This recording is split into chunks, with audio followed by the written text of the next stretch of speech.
Hey, good afternoon. This is Tom Jones and Adrian Standiford of Alternative Solutions. This is our second volume already of CRM Unplugged. We have our good friend and client, Katie Kolgman, who is the CEO of United Way of Wayne and Holmes County in the beautiful Midwest. How are you, Katie? I'm great. How are you? It's a Good. beautiful day here in Ohio. Oh, great. Good. I It's know we've talked to you before and the weather's not always been so pleasant, so I'm glad you got some nice days. That's very true.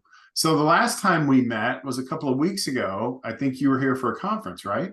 I was in Nashville for the annual Raise conference, which is a conference that's put on by One Cause, but it's for fundraisers from across the country to come together and share best practices and ideas. And of course, it was amazing because it was in Nashville. It's always amazing to come to Nashville, right? It was a Yeah. good time. Lots of things to do, definitely. So I think at the time you said something was very buzzy, right? Everybody was talking about what? AI, Right? everything AI, and robots are taking over the world and it's changing fundraising. So that was definitely a hot topic at the conference. The other hot topic was authenticity. And if you think about the two of them together, they really they really complement one another.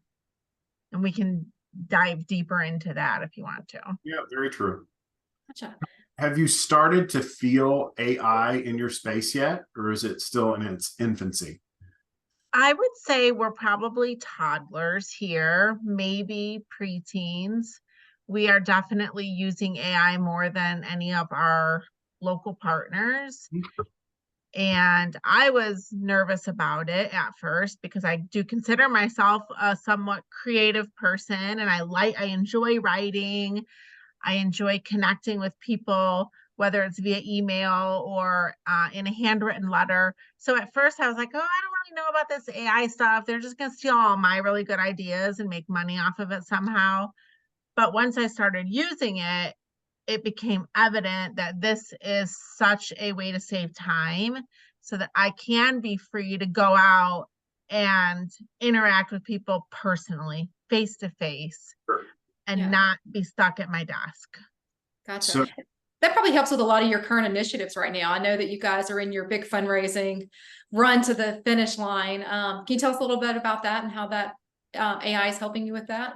Yeah, so we are in the middle of our annual fundraising campaign. We are hoping to raise $1.65 million by the end of the year, and we're probably about 40% of the way there. I have started using it with our donor database and our online. Every company that we get money from has their own personal page that we customize. So it's been really fun to use it on their pages. So, for example, we have a law firm and I'm going to meet with them right after this, but I customized their page. So their thank you letter is all about attorneys and donating. But oh, I that's said, awesome. hey, make it funny. So cool. Yeah. That is cool. Yeah. I never thought about using it and saying, make it funny or make it sad or make it dramatic, or I never thought of that. That's great. I don't know how many volunteers you guys have. Have you guys thought about using it for volunteer management at all? So we do have a platform for volunteer management, and it's probably built into that platform a little bit, but it's nothing that we have experimented with as Gotcha. far as that platform. So more room to become more robust then at some Yeah, I point. mean, yeah, at this point, we've really been using it to help us create documents. So whether it's a thank you letter or a solicitation ask, I was telling my staff, look, this is a great way to get some talking points if you're going networking. So if you're going networking at the American Legion and you need to talk to veteran men who are over 60 years old, what are some great talking points so that you don't go in there talking about your cats and they just think you're a Yeah. little That's a Yeah, crazy. great idea. That's perfect. it is Yeah. cool. We can all use that, I think. Yeah, for sure. I know that a lot of the applications that you use are coming out with AI-esque apps, Salesforce, which we implemented for you, great example.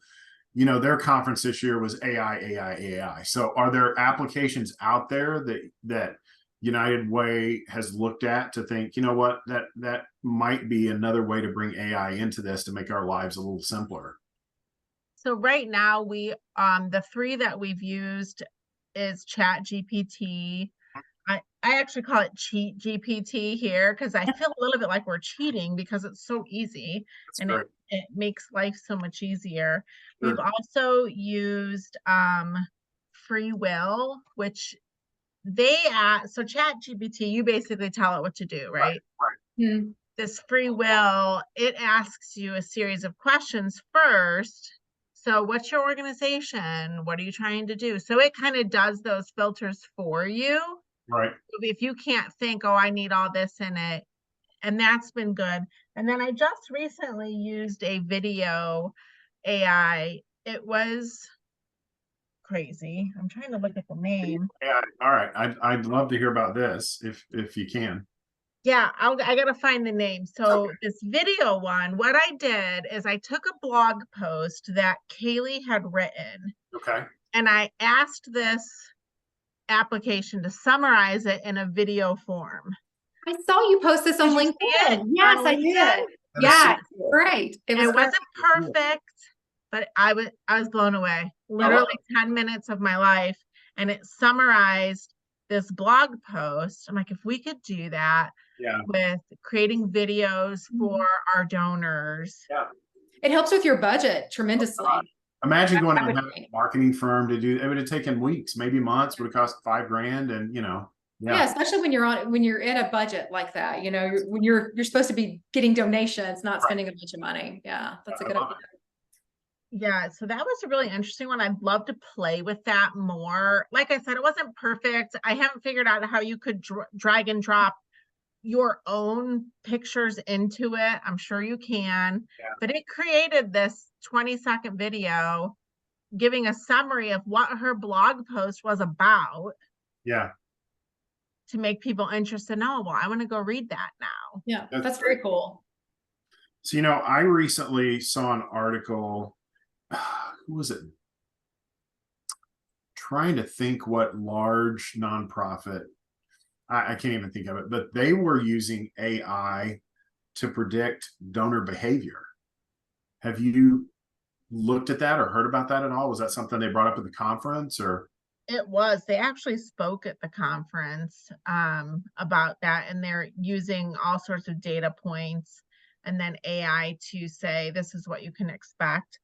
And I would say I don't always agree with that. So fundraising as a science, some people take it to this extreme and make it so scientific that they lose that human element.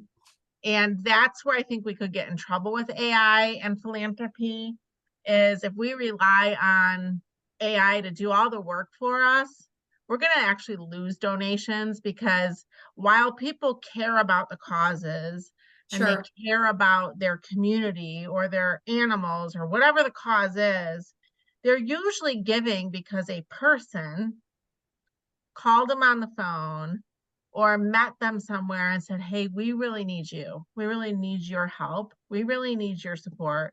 We need you to open your heart to these other people.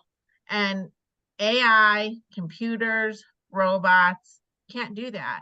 I mean, right now we're in election season, right? How many text messages have you gotten today? They're all generated by AI. Yeah. Asking you to support a candidate. Yeah, I'm gonna secretly tell you both I'm not registered to vote because of that. Well, I still get text messages from the state of Indiana, and I haven't lived in Indiana in like 7 years. Yeah, I do from Indiana as well. I do, because I live there as well. Yeah, but it's very true. I mean, it is definitely, the portrayal that someone is actually needing that information, that assistance, that money, and it's coming from artificial intelligence sometimes just blows my mind. It really does. And like you said, I'd much rather be apt to talk to beautiful Kate Kolgman and have a great conversation with her and have her explain why the United Way needs a donation than to read something, that, or an automated call that reaches out, or that's a very good point. Well, and if I ask you personally, I think gosh, this must be really important, Yeah. especially in this day and age of technology, Right. where technology could replace me if I let it. Yeah. Yeah. Well, and we've all discussed how relationship centric we all are. So, I mean, that's an important piece of it, for all of us as well. Tom, So- did you mention what territory Katie is when you introduced her? I just didn't know if you mentioned it was Wayne and Holmes County of Ohio. Yes. Did you? Okay. I thought I did, yeah. Yeah, because we want to help you. I want you to hit your numbers. Absolutely. Yeah, we Yeah. are the Swiss cheese capital of the United States. I did not know that. That's awesome. And interesting fact, maybe if you went into AI and said, hey, what's really interesting about Holmes County, Ohio? It's going to tell you Swiss cheese, the largest Amish population, but we also have a very generous community that believes in making people as successful as possible. So That's awesome. That is awesome. You don't need anything else. I mean, There you go. Swiss cheese, what else do you need? Isn't that like all 4 food groups wrapped up into one delicious Maybe a little roast beef, but Well, Katie, grilled bologna and Swiss cheese. thanks for joining us today. Thanks for doing this. This was fun. Yeah, thanks for having me. Yeah. Do either one of you need to add anything else, or? No, I'm just excited to see you, Katie, and I really hope your initiatives and fundraising for the end of the year goes really well. So Absolutely. Thank you guys are a good cause. So And thanks for all your help with us getting things set up. No worries. it's been fun. Take care. Thanks. Bye-bye. Bye, guys.